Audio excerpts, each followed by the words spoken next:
Hello বন্ধুরা, নমস্কার। আমি রঞ্জিতা আবার চলে এসেছি তোমাদের পাশে নতুন একটা ব্লগ ভিডিও নিয়ে। তো গাইস, কাইটা হচ্ছে কালকে রুটি, বাসি রুটি, আর বাসি রুটি খেতে হচ্ছে আমার বরকে। কেন কি কালকে ওনাকে আমি চা বানিয়ে দিয়েছিলাম, চাটা অনেকটাই গরম ছিল, তার জন্য ও খেয়েছে কালকে ছ্যাঁকা জিভের মধ্যে। তো তার জন্য আমারই দায়, কেন কি আমি চাটা গরম করে দিয়েছিলাম।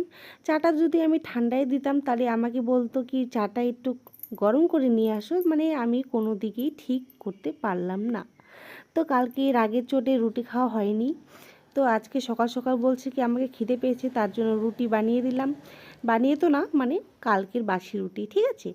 তো আর এইদিকে দেখো আমার মেয়ে ঘুমোচ্ছে দোলনার মধ্যে, আর দোলনাটা অনেক ছোট হয়ে গেছে, তাও এখন দোলনার মধ্যেই ঘুমোয়।